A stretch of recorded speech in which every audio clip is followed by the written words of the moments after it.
नमस्कार, plus news में आपका स्वागत है। मैं हूं आपके साथ राजकिशन। डालते अभी तक की मुख्य हेडलाइंस पर।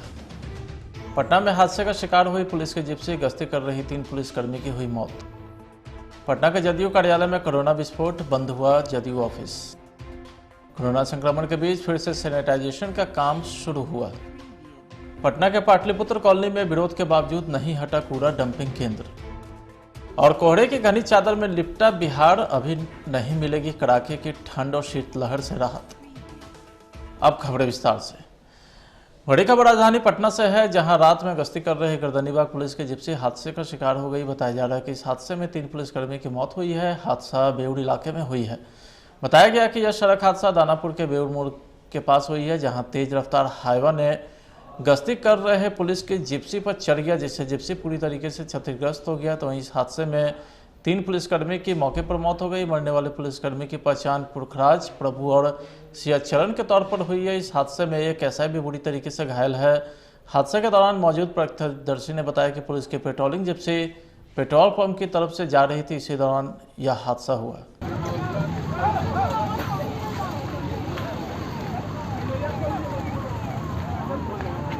क्या घटना घटा? सुबह लगभग 5 बजे गर्दनीबाग के थाने की गश्ती गाड़ी बेउर मोड़ के जस्ट आगे लगी हुई थी और उसी क्रम में एक हाईवा आई ओवर स्पीडिंग में और उसके ऊपर पलट गई है और दो लोग घायल हैं, जिनमें से एक सब इंस्पेक्टर घायल हैं और एक सिपाही घायल है और 3 लोगों की मौत हुई। घटना कैसे हुई सर, पता चला? घटना का एग्जैक्ट तो नहीं बता सकते हैं, लेकिन जो पता चला है वो ओवर स्पीडिंग के वजह से। कौन मारा है? एक हाईवा थी जो कि गिट्टी लदी हुई थी, उसी के वजह से। घायल कहाँ गए हैं? घायल एसएस हॉस्पिटल गए हैं अनिशा पर। कहाँ घटना घटी है सर? ये बेउर मोड़ के जस्ट आगे घटी है, महिंद्रा शोरूम के आगे। क्या नाम हो सर? हुआ है, क्या घटना हुआ? गाड़ी रफ में जाने के कारण हुआ है। टर्निंग के कारण। क्या हुआ है घटना जिप्सी में सटका हो गया है। ये वो तो मौत हुआ? 3 हो गए जी। कहाँ की पुलिस थी? गर्दनीबाग थाना है जी। सुबह में हुआ है। क्या नाम है? विजय कुमार। कोरोना के बढ़ते मामलों के बीच पटना में जदयू कार्यालय को बंद कर दिया गया है। सूत्र के मुताबिक जदयू कार्यालय से जुड़े करीब 5 लोगों में कोरोना के लक्षण की पुष्टि हुई थी। इसे देखते हुए तत्काल जदयू कार्यालय को बंद कर दिया गया है। साथ ही जदयू कार्यालय से संबंधित सभी कर्मचारी की कोरोना जांच कराई जाएगी। हो सकता है कोरोना पॉजिटिव की संख्या बढ़ भी सकती है। बिहार में पिछले 3 से 4 दिनों में कोरोना के मामलों में अचानक से तेजी हुई है। पटना के एक प्रमुख अस्पताल के दर्जनों डॉक्टर के कोरोना पॉजिटिव होने की भी पुष्टि हुई थी। तो वहीं सोमवार को पूर्व सीएम जीतन राम मांझी और उनके परिवार के करीब 18 सदस्य और सहयोगी भी कोरोना पॉजिटिव पाए गए थे।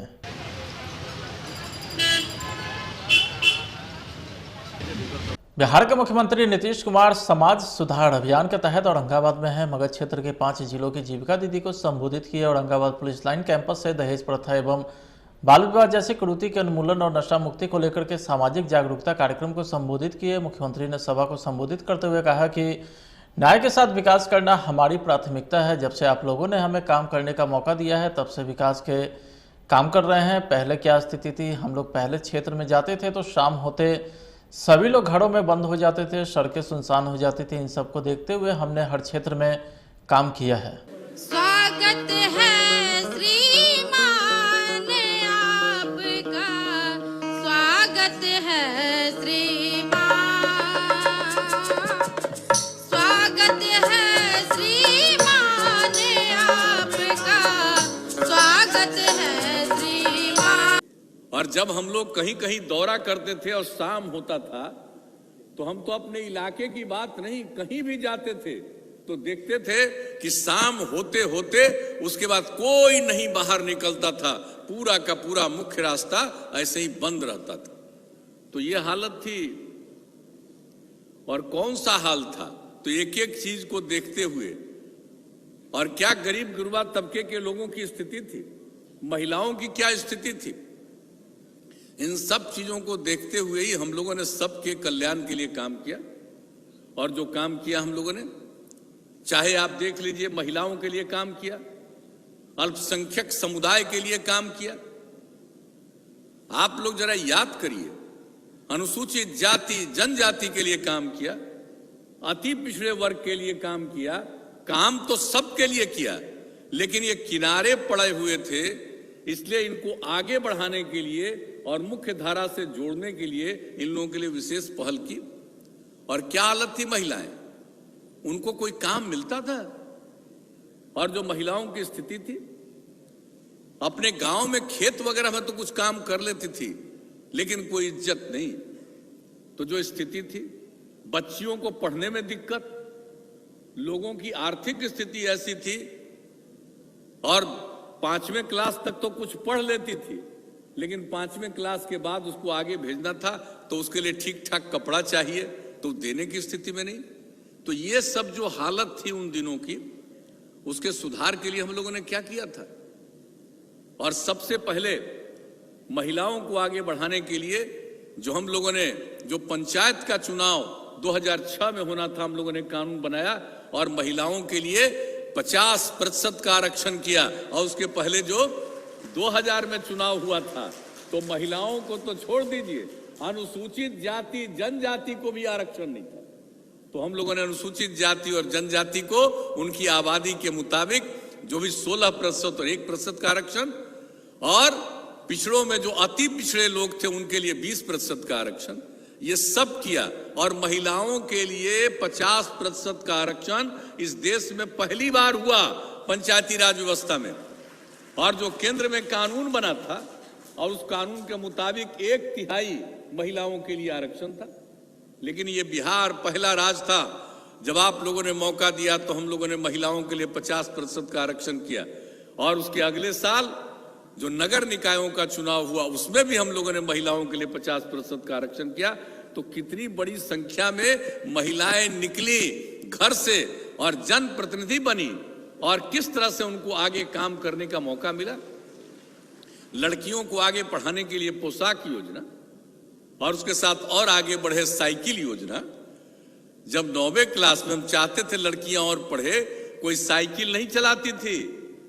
यहां तक कि राजधानी है पटना, उस पटना में भी कोई लड़की को साइकिल चलाते हुए नहीं देखा था। जब हम लोगों ने साइकिल योजना की शुरुआत कराई और 2008 से लागू किया, कितनी खुशी हुई लड़कियों में। और कुछ लोग तो जानते ही है, जब हम अच्छा काम करते हैं तो कुछ लोगों को बड़ा बुरा लगता है, तो हम पर बोलने लगे कि भाई लड़की को दे रहे हैं साइकिल, अभी लड़की साइकिल निकलेगी, साइकिल पर निकलेगी, लोग तंग करेगा। हमने हंसते हुए कहा, कोई की हिम्मत नहीं, कोई तंग नहीं करेगा, हर परिवार को दे रहे हैं जो भी अपने परिवार को पढ़ाएंगे। और बताइए कितना अच्छा माहौल हुआ, कोई घटना घटी और लड़कियों में कितना उत्साह आया। और जब 2 साल तक लड़कियों के उत्साह को देखा, तो लड़कों ने भी हमसे मांग किया कि हम पर भी ध्यान दीजिए। तो हमने 11 के बाद से लड़कों के लिए भी साइकिल योजना करा दिया। लेकिन अब कितनी लड़कियां पढ़ती हैं? अब ये जान करके आप लोगों को खुशी होगी कि 1 साल पहले जो मैट्रिक की परीक्षा हुई, मैट्रिक की परीक्षा में बिहार में एक बार फिर से कोरोना संक्रमण तेजी से पैर पसारना शुरू कर दिया है। स्वास्थ्य विभाग के द्वारा जारी आंकड़ों में बिहार में कुल 500 से ज्यादा कोरोना पॉजिटिव मरीज मिले हैं। सबसे ज्यादा कोरोना पॉजिटिव मरीज राजधानी पटना में मिले हैं, इसके बाद गया मुजफ्फरपुर में मिले हैं। कोरोना संक्रमण के रोकने के लिए छिड़काव के अभियान में तेजी लाई गई है। निगम प्रशासन ने पहली बार लोगों को कोरोना वायरस से संक्रमण के बचाव के लिए सैनिटाइजेशन अभियान चलाया है। निगम प्रशासन ने कहा है कि विपरीत परिस्थिति में भी निगम की टीम शहर में सफाई व्यवस्था बनाए रखने में जुटी है।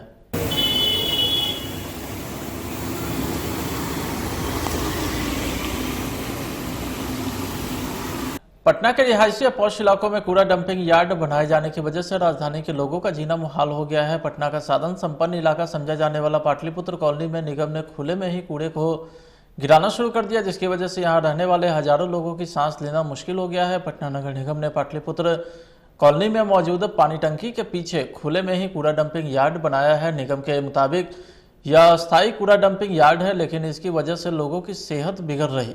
आसपास की कॉलोनी और इलाकों के कूड़े को यहाँ रोजाना गिराया जाता है। इत्तेफाक से जिस जगह अस्थायी डंपिंग यार्ड बनाया गया है, उसी रास्ते से होकर हजारों लोगों का आना जाना भी होता है और डंपिंग यार्ड के बीच आर ब्लॉक को दीघा से जोड़ने वाले अटल पथ भी है। मुख्यमंत्री नीतीश कुमार ने पटना सिटी का दौरा कर गुरु का बाग पहुंचे, जहां उन्होंने गुरु गोविंद सिंह के 355वें प्रकाश पर्व के मौके पर यात्रियों के ठहरने के लिए 15 करोड़ की लागत से बनाए गए पटना साहिब भवन का उद्घाटन किए। तो वहीं बिहार सरकार द्वारा 60 करोड़ की लागत से बनाए गए बहुउद्देशीय प्रकाश पुंज भवन का निरीक्षण भी किया है। इस मौके पर स्थानीय विधायक नंदकिशोर यादव, पटना जिलाधिकारी चंद्रशेखर सिंह, पटना सिटी एसडीओ मुकेश रंजन समेत प्रशासनिक अधिकारी भी मौजूद रहे।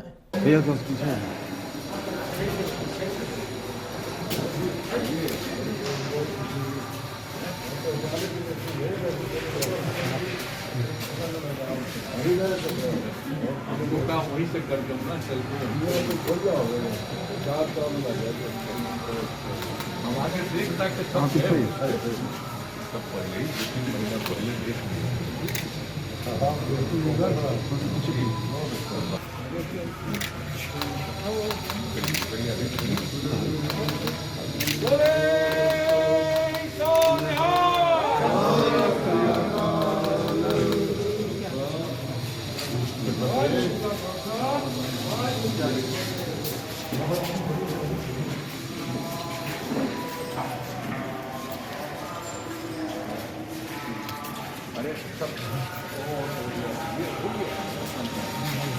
झारखंड के धनबाद में एक निजी चैनल के रिपोर्टर शमीम शाह के साथ झरिया थाने के दरोगा सस्तानंद गुप्ता द्वारा समाचार संकलन के दौरान दुर्व्यवहार व अपमानित करने के साथ प्रेस आईडी व आधार कार्ड छीन लेने के मामले को भारतीय मीडिया फाउंडेशन ने गंभीरता से लिया है। फाउंडेशन की आपातकालीन ऑनलाइन बैठक में निर्णय लिया गया कि झारखंड के सीएम हेमंत सोरेन को लिखित रूप से पूरे मामले से अवगत कराया जाएगा और 15 दिनों का अल्टीमेटम दिया जाएगा। बावजूद दोषी दारोगा मामले में सीएम संज्ञान में लेकर कार्रवाई नहीं करेंगे तो भारतीय मीडिया फाउंडेशन सीएम झारखंड आवास के सामने धरना प्रदर्शन करेंगे। क्या दे रहे हैं? ये आई कार्ड है। किसका कार्ड है? ये कौन दिया आपको? समीम जी का कार्ड है और ये थाना प्रभारी महोदय के द्वारा मिला है मुझे। क्यों, मैंने क्या आपको बोल के दिया है? देखिए, जो घटना हुई है उससे थोड़ा शर्मिंदगी है और अपनी गलती को लोग एक्सेप्ट कर रहे हैं। गलती को एक्सेप्ट कर रहे हैं तो आपको आप अपना परिचय दें। मेरा नाम वीरेंद्र पासवान हुआ। मैं कांग्रेस इंटक का प्रदेश सचिव सह प्रवक्ता के पद पर भी कार्यरत हूँ। तो अभी आगे क्या करना है? क्या आपका निर्देश मिला आपको हमारे संपादक से? देखिए, अभी तो हम लोग एक ही चर्चा कर रहे हैं कि इंसान से गलतियां होती हैं, तो उसी पर अभी चर्चा हो रही है। अभी पूरा हम लोगों ने क्लियर नहीं किया है, बाकी की बात अभी देखी जाएगी कि क्या हम लोगों ने निर्णय ले पाते हैं इस पर। मैं मोहम्मद जहीरुद्दीन खान, राष्ट्रीय सचिव भारतीय मीडिया फाउंडेशन, नई दिल्ली। झारखंड के धनबाद जिले में केसीएन टीवी चैनल के रिपोर्टर शमीम शाह के साथ झरिया थाना के दारोगा सचिदानंद गुप्ता द्वारा समाचार संकलन के दौरान दुर्व्यवहार व अपमानित करने के साथ साथ प्रेस आईडी व आधार कार्ड छीन लेने के मामले को भारतीय मीडिया फाउंडेशन ने गंभीरता से लिया है। फाउंडेशन की आपातकालीन ऑनलाइन बैठक में निर्णय लिया गया कि झारखंड के सीएम हेमंत सोरेन को लिखित रूप से पूरे मामले से अवगत कराया जाएगा और 15 दिनों का अल्टीमेटम दिया जाएगा। बावजूद दोषी दारोगा सचिदानंद गुप्ता मामले में सीएम हेमंत सोरेन अगर कार्रवाई नहीं करेंगे तो भारतीय मीडिया फाउंडेशन सीएम झारखंड आवास के सामने धरना प्रदर्शन करेंगे। धरना प्रदर्शन में मुख्य रूप से भारतीय मीडिया फाउंडेशन के संस्थापक AK बिंदुसार, राष्ट्रीय अध्यक्ष मोहम्मद आसिफ अंसारी, राष्ट्रीय वरिष्ठ उपाध्यक्ष प्रेम रंजन झा, राष्ट्रीय महासचिव अविनाश रंजन, राष्ट्रीय सचिव जहीरुद्दीन खान के अलावे प्रदेश एवं अन्य राष्ट्रीय पदाधिकारी भाग लेंगे। कड़ाके की ठंड झेल रहा बिहार पिछले 24 घंटे से कोहरे की घनी चादर में लिपटा है। राजधानी पटना सहित राज्य के अधिकांश जिलों में न सिर्फ न्यूनतम तापमान लगातार कम हो रहा है बल्कि शीतलहर के कारण ठिठुरन बढ़ गई है। घना कोहरा छाया रहने के कारण सड़कों पर वाहनों की आवाजाही प्रभावित हो रही। कम दृश्यता के कारण हवाई और रेल सेवा पर भी बुरा असर पड़ा है। तो वहीं आम लोगों के लिए घरों से बाहर निकलना मुश्किल हो गया है। मौसम विभाग की माने तो 9 जनवरी तक राज्य में औसत न्यूनतम तापमान 8 से 12 डिग्री सेल्सियस और अधिकतम 24 से 26 डिग्री के आसपास बना रहेगा।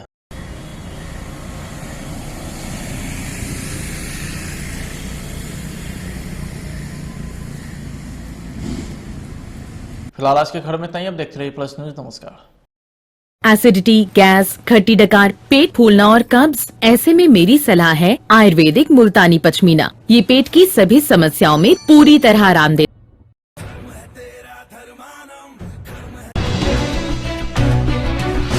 बड़ी खबर राजधानी पटना से है, जहां रात में गश्ती कर रहे गर्दनीबाग पुलिस के जिप्सी हादसे का शिकार हो गई। बताया जा रहा है कि इस हादसे में 3 पुलिसकर्मी की मौत हुई है। हादसा बेउड़ इलाके में हुई है। बताया गया कि यह सड़क हादसा दानापुर के बेउड़ मोड़ के पास हुई है, जहां तेज रफ्तार हाईवा ने गश्ती कर रहे पुलिस के जिप्सी पर चढ़ गया, जिससे जिप्सी पूरी तरीके से क्षतिग्रस्त हो गया। तो इस हादसे में 3 पुलिसकर्मी की मौके पर मौत हो गई। मरने वाले पुलिसकर्मी की पहचान पुरखराज, प्रभु और सियाचरण के तौर पर हुई है। इस हादसे में एक एसआई भी बुरी तरीके से घायल है। हादसे के दौरान मौजूद प्रत्यक्षदर्शी ने बताया कि पुलिस की पेट्रोलिंग जिप्सी पेट्रोल पंप की तरफ से जा रही थी। इसी दौरान यह हादसा हुआ।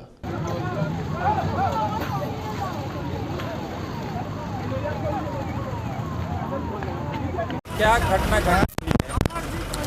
सुबह लगभग 5 बजे गर्दनीबाग के थाने की गश्ती गाड़ी बेउर मोड़ के जस्ट आगे लगी हुई थी और उसी क्रम में एक हाईवा आई ओवर स्पीडिंग में और उसके ऊपर पलट गई है और दो लोग घायल हैं, जिनमें से एक सब इंस्पेक्टर घायल हैं और एक सिपाही घायल है और 3 लोगों की मौत हुई। घटना कैसे हुई सर, पता चला? घटना का एग्जैक्ट तो नहीं बता सकते हैं, लेकिन जो पता चला है वो ओवर स्पीडिंग की वजह से। कौन मारा है सर? एक हाईवा थी जो कि गिट्टी लदी हुई थी, उसी की वजह से। घायल कहाँ गए हैं? घायल कहाँ गए हैं? घायल एसएस हॉस्पिटल गए हैं अनिशा पर। कहाँ घटना घटी है सर? ये बेउर मोड़ के जस्ट आगे घटी है, महिंद्रा शोरूम के आगे। क्या नाम हो सर? हुआ है, क्या घटना हुआ? गाड़ी रफ में जाने के कारण हुआ है। टर्निंग के कारण। क्या हुआ है घटना? जिप्सी में सट हो गया है। क्यों मौत हुआ? 3 हो गए जी। कहाँ की पुलिस थी? गर्दनीबाग थाना है जी। सुबह में हुआ। क्या नाम है? विजय कुमार।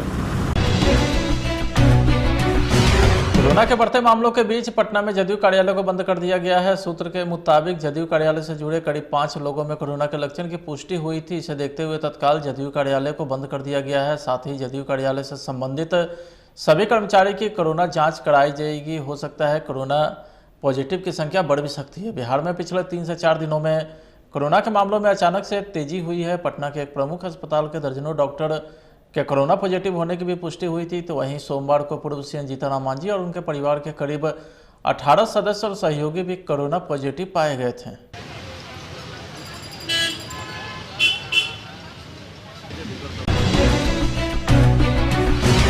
बिहार के मुख्यमंत्री नीतीश कुमार समाज सुधार अभियान के तहत औरंगाबाद में है मगध क्षेत्र के 5 जिलों की जीविका दीदी को संबोधित किए। औरंगाबाद पुलिस लाइन कैंपस से दहेज प्रथा एवं बाल विवाह जैसी कुरीति के उन्मूलन और नशा मुक्ति को लेकर के सामाजिक जागरूकता कार्यक्रम को संबोधित किए। मुख्यमंत्री ने सभा को संबोधित करते हुए कहा कि न्याय के साथ विकास करना हमारी प्राथमिकता है। जब से आप लोगों ने हमें काम करने का मौका दिया है तब से विकास के काम कर रहे हैं। पहले क्या स्थिति थी, हम लोग पहले क्षेत्र में जाते थे तो शाम होते सभी लोग घरों में बंद हो जाते थे, सड़कें सुनसान हो जाती थी। इन सबको देखते हुए हमने हर क्षेत्र में काम किया है।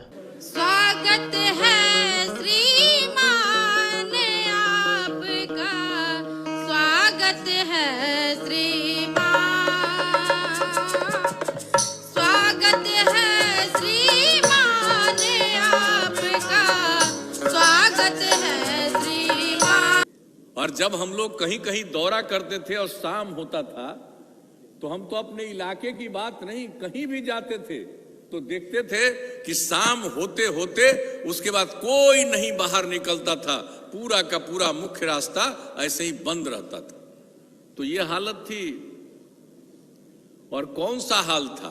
तो एक एक चीज को देखते हुए और क्या गरीब गुरबा तबके के लोगों की स्थिति थी, महिलाओं की क्या स्थिति थी। इन सब चीजों को देखते हुए ही हम लोगों ने सबके कल्याण के लिए काम किया। और जो काम किया हम लोगों ने, चाहे आप देख लीजिए, महिलाओं के लिए काम किया, अल्पसंख्यक समुदाय के लिए काम किया।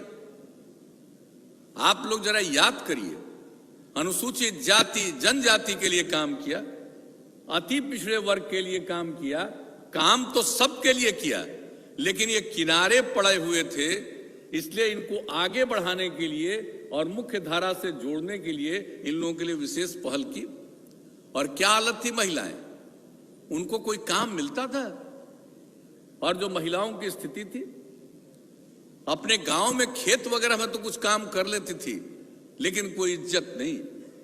तो जो स्थिति थी, बच्चियों को पढ़ने में दिक्कत, लोगों की आर्थिक स्थिति ऐसी थी, और 5वें क्लास तक तो कुछ पढ़ लेती थी, लेकिन 5वें क्लास के बाद उसको आगे भेजना था तो उसके लिए ठीक ठाक कपड़ा चाहिए, तो देने की स्थिति में नहीं। तो ये सब जो हालत थी उन दिनों की, उसके सुधार के लिए हम लोगों ने क्या किया था। और सबसे पहले महिलाओं को आगे बढ़ाने के लिए जो हम लोगों ने, जो पंचायत का चुनाव 2006 में होना था, हम लोगों ने कानून बनाया और महिलाओं के लिए 50% का आरक्षण किया। और उसके पहले जो 2000 में चुनाव हुआ था, तो महिलाओं को तो छोड़ दीजिए, अनुसूचित जाति जनजाति को भी आरक्षण नहीं था। तो हम लोगों ने अनुसूचित जाति और जनजाति को उनकी आबादी के मुताबिक जो भी 16% और 1% का आरक्षण, और पिछड़ों में जो अति पिछड़े लोग थे उनके लिए 20% का आरक्षण, ये सब किया। और महिलाओं के लिए 50% का आरक्षण इस देश में पहली बार हुआ पंचायती राज व्यवस्था में। और जो केंद्र में कानून बना था, और उस कानून के मुताबिक 1/3 महिलाओं के लिए आरक्षण था। लेकिन ये बिहार पहला राज्य था, जब आप लोगों ने मौका दिया तो हम लोगों ने महिलाओं के लिए 50% का आरक्षण किया। और उसके अगले साल जो नगर निकायों का चुनाव हुआ, उसमें भी हम लोगों ने महिलाओं के लिए 50% का आरक्षण किया। तो कितनी बड़ी संख्या में महिलाएं निकली घर से और जनप्रतिनिधि बनी, और किस तरह से उनको आगे काम करने का मौका मिला। लड़कियों को आगे पढ़ाने के लिए पोशाक योजना, और उसके साथ और आगे बढ़े साइकिल योजना। जब 9वीं क्लास में हम चाहते थे लड़कियां और पढ़े, कोई साइकिल नहीं चलाती थी। यहां तक कि राजधानी है पटना, उस पटना में भी कोई लड़की को साइकिल चलाते हुए नहीं देखा था। जब हम लोगों ने साइकिल योजना की शुरुआत कराई और 2008 से लागू किया, कितनी खुशी हुई लड़कियों में। और कुछ लोग तो जानते ही है, जब हम अच्छा काम करते हैं तो कुछ लोगों को बड़ा बुरा लगता है, तो हम पर बोलने लगे कि भाई लड़की को दे रहे हैं साइकिल, अभी लड़की साइकिल निकलेगी, साइकिल पर निकलेगी, लोग तंग करेगा। हमने हंसते हुए कहा, कोई की हिम्मत नहीं, कोई तंग नहीं करेगा, हर परिवार को दे रहे हैं जो भी अपने परिवार को पढ़ाएंगे। और बताइए कितना अच्छा माहौल हुआ, कोई घटना घटी और लड़कियों में कितना उत्साह आया। और जब 2 साल तक लड़कियों के उत्साह को देखा तो लड़कों ने भी हमसे मांग किया कि हम पर भी ध्यान दीजिए। तो हमने 11 के बाद से लड़कों के लिए भी साइकिल योजना करा दिया। लेकिन अब कितनी लड़कियां पढ़ती हैं? अब ये जान करके आप लोगों को खुशी होगी कि 1 साल पहले जो मैट्रिक की परीक्षा हुई, मैट्रिक की परीक्षा में बिहार में एक बार फिर से कोरोना संक्रमण तेजी से पैर पसारना शुरू कर दिया है। स्वास्थ्य विभाग के द्वारा जारी आंकड़ों में बिहार में कुल 500 से ज्यादा कोरोना पॉजिटिव मरीज मिले हैं। सबसे ज्यादा कोरोना पॉजिटिव मरीज राजधानी पटना में मिले हैं, इसके बाद गया मुजफ्फरपुर में मिले हैं। कोरोना संक्रमण के रोकने के लिए छिड़काव के अभियान में तेजी लाई गई है। निगम प्रशासन ने पहली बार लोगों को कोरोना वायरस से संक्रमण के बचाव के लिए सैनिटाइजेशन अभियान चलाया है। निगम प्रशासन ने कहा है कि विपरीत परिस्थिति में भी निगम की टीम शहर में सफाई व्यवस्था बनाए रखने में जुटी है।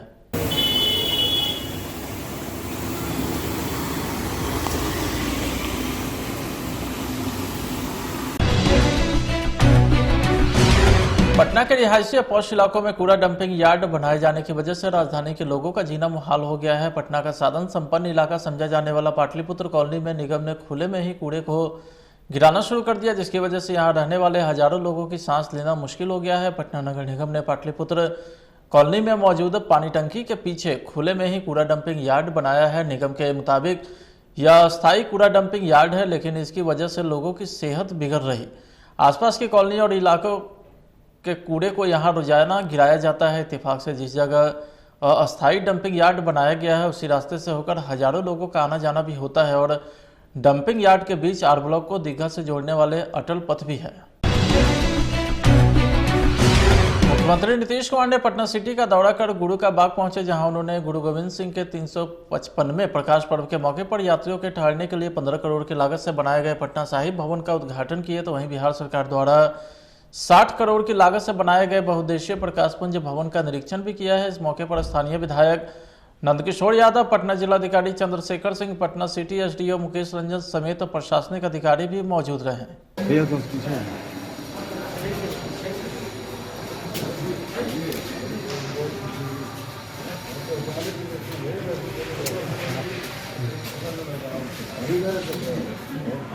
वहीं से कर दूँ ना, हम आगे देख सकते सब पहले ही 2-3 महीना पहले देख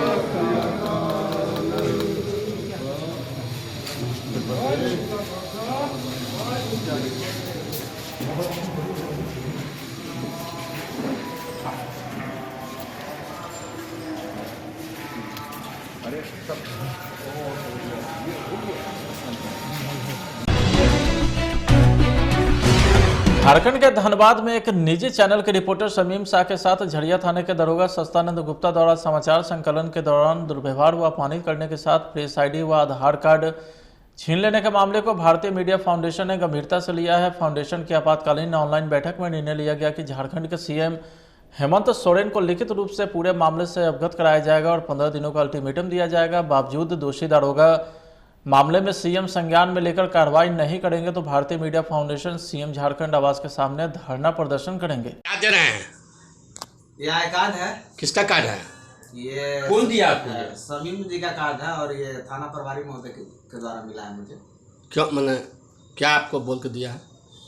देखिए, जो घटना हुई है उससे थोड़ा शर्मिंदगी है और अपनी गलती को लोग एक्सेप्ट कर रहे हैं। गलती को एक्सेप्ट कर रहे हैं तो आपको आप अपना परिचय दें। मेरा नाम वीरेंद्र पासवान हुआ। मैं कांग्रेस इंटक का प्रदेश सचिव सह प्रवक्ता के पद पर भी कार्यरत हूँ। तो अभी आगे क्या करना है? क्या आपका निर्देश मिला आपको हमारे संपादक से? देखिए, अभी तो हम लोग एक ही चर्चा कर रहे हैं कि इंसान से गलतियां होती हैं, तो उसी पर अभी चर्चा हो रही है। अभी पूरा हम लोगों ने क्लियर नहीं किया है, बाकी की बात अभी देखी जाएगी कि क्या हम लोगों ने निर्णय ले पाते हैं उस पर। मैं मोहम्मद जहीरुद्दीन खान, राष्ट्रीय सचिव भारतीय मीडिया फाउंडेशन, नई दिल्ली। झारखंड के धनबाद जिले में केसीएन टीवी चैनल के रिपोर्टर शमीम शाह के साथ झरिया थाना के दारोगा सचिदानंद गुप्ता द्वारा समाचार संकलन के दौरान दुर्व्यवहार व अपमानित करने के साथ साथ प्रेस आईडी व आधार कार्ड छीन लेने के मामले को भारतीय मीडिया फाउंडेशन ने गंभीरता से लिया है। फाउंडेशन की आपातकालीन ऑनलाइन बैठक में निर्णय लिया गया कि झारखंड के सीएम हेमंत सोरेन को लिखित रूप से पूरे मामले से अवगत कराया जाएगा और 15 दिनों का अल्टीमेटम दिया जाएगा। बावजूद दोषी दारोगा सचिदानंद गुप्ता मामले में सीएम हेमंत सोरेन अगर कार्रवाई नहीं करेंगे तो भारतीय मीडिया फाउंडेशन सीएम झारखंड आवास के सामने धरना प्रदर्शन करेंगे। धरना प्रदर्शन में मुख्य रूप से भारतीय मीडिया फाउंडेशन के संस्थापक AK बिंदुसार, राष्ट्रीय अध्यक्ष मोहम्मद आसिफ अंसारी, राष्ट्रीय वरिष्ठ उपाध्यक्ष प्रेम रंजन झा, राष्ट्रीय महासचिव अविनाश रंजन, राष्ट्रीय सचिव जहीरुद्दीन खान के अलावे प्रदेश एवं अन्य राष्ट्रीय पदाधिकारी भाग लेंगे। कड़ाके की ठंड झेल रहा है बिहार। पिछले 24 घंटे से कोहरे की घनी चादर में लिपटा है। राजधानी पटना सहित राज्य के अधिकांश जिलों में न सिर्फ न्यूनतम तापमान लगातार कम हो रहा है बल्कि शीतलहर के कारण ठिठुरन बढ़ गई है। घना कोहरा छाया रहने के कारण सड़कों पर वाहनों की आवाजाही प्रभावित हो रही। कम दृश्यता के कारण हवाई और रेल सेवा पर भी बुरा असर पड़ा है। तो वहीं आम लोगों के लिए घरों से बाहर निकलना मुश्किल हो गया है। मौसम विभाग की माने तो 9 जनवरी तक राज्य में औसत न्यूनतम तापमान 8 से 12 डिग्री सेल्सियस और अधिकतम 24 से 26 डिग्री के आसपास बना रहेगा।